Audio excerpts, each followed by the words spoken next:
সুবহানাহু ওয়া তাআলা বলেছেন এবং রাসূল পাক সাল্লাল্লাহু আলাইহি সাল্লাম একই কথা বলেছেন নারীদের ব্যাপারে। সে কথাটা হচ্ছে এভাবে বলেছেন, তোমরা বেগানা পুরুষের সাথে কর্কশ ভাষায় কথা বলবে। এর বিশ্লেষণ ব্যাখ্যায় যখন আমি পড়লাম তখন বিশ্লেষণে বলা হয়েছে, কারণ তুমি যদি বেগানা পুরুষের সাথে কোমল ভাষায় কথা বলো তখন সে যেমন তোমাকে দেখে নাই, তুমি পর্দার আড়াল থেকে কথা বলছো, তখন তার মনে এক ধরনের ক্রিয়া প্রতিক্রিয়া সৃষ্টি হবে। তোমার এই কোমল ভাষায় কথা শুনে তখন সে তোমাকে দেখতে চাইবে। যখন তোমাকে দেখবে, দেখার পরে তখন তোমার কাছে আসতে চাইবে, তখন ধরতে চাইবে, তখন বিভিন্ন রকম কুপ্রবঞ্চনা তার মনে সৃষ্টি হবে। তখন সে থেকে তার অপকর্ম ঘটে যেতে পারে, এরকম বিশ্লেষণই আমি পড়েছিলাম। তাই আমাদের দেশের মুসলমান ভাইদের, প্রিয় মুসলমান ভাই, প্রিয় মুসলমান বোন, আপনাদের সবার কাছে প্রশ্ন, আপনারা কি এই কথাটা মানেন? আপনারা কি এই কথাটা শুনেন বা শুনেছেন? বা এ কথার বিরূপ প্রতিক্রিয়াও থাকতে পারে, হয়তো আমার জানা ভুলও হতে পারে। তাই আমাকে ক্ষমার দৃষ্টিতে দেখবেন।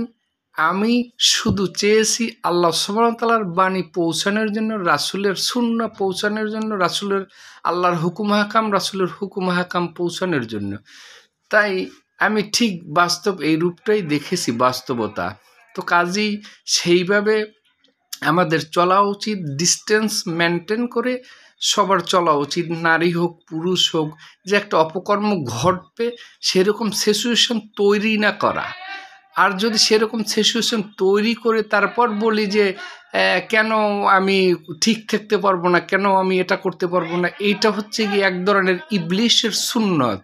তাই কাজেই পূর্বে থেকেই ডিস্টেন্স মেনটেন করাটা খুবই জরুরি। আর যারা এই বিরূপ প্রতিক্রিয়া ব্যক্ত করেন তারা অবশ্যই ফ্রাউনের উত্তরসূরি, অবশ্যই, তাতে কোনো সন্দেহ নেই। কারণ আল্লাহ সুবহানাহু ওয়া তাআলা বিপরীত লিঙ্গের দিকে আকৃষ্ট করে সৃষ্টি করেছে জীবকে, মানুষকে। মানুষ ছাড়া অন্য জীবকেও বিপরীত লিঙ্গের প্রতি আকৃষ্ট করে সৃষ্টি করেছে, তা বোঝাই যায়। কারণ হাঁস, মুরগি, গরু, ছাগল এগুলোর দিকে আপনি যদি দৃষ্টিনন্দন করেন তখন আপনি বুঝতে পারবেন। তাই আর বিশ্ববিখ্যাত একজন কবি, তিনি বলেছেন একজন নারী, একজন পুরুষ তারা কখনো বন্ধু হতে পারে না, কারণ তাদের ভিতরে রয়েছে খায়েশ, চাহিদা রয়েছে। তাই কাজেই এই কথাগুলো বিশ্ব কবিরা বললে সেটা একরকমের, আর যদি আল্লাহ সুবহানাহু ওয়া তাআলা বলেছেন, রাসূল বলেছেন, সেটা যদি আপনি অনুকরণ করেন তখন আপনি হবেন শ্রেষ্ঠ। আর আপনি যদি পৃথিবীর ধন্যবাদ নেওয়ার জন্য অপেক্ষা করতে পারেন, এখানেই আপনার শেষ পরজিন্দিগি। আল্লাহ সুবহানাহু ওয়া তাআলা কোরআনের এক আয়াতে বলেছেন যে এই শ্রেণীর বান্দাদের জন্য রয়েছে মৃত্যুর পরে অবশিষ্ট আছে জাহান্নামের আগুন। সেখানে একটা শব্দ ব্যবহার করেছে, সেটার অর্থ হচ্ছে গিয়ে কঠিন অগ্নিদগ্ধ, সেটা অবশিষ্ট আছে আল্লাহ সুবহানাহু ওয়া তাআলার কাছে। তো আমার কথা যদি বুঝে থাকেন তাহলে তো বুঝেছেন, না বুঝলে আমি হয়তো আমার অতটা জ্ঞান নাই বা অত সুন্দর করে কথা বলার মতো আমি হয়তো বলতে পারি না।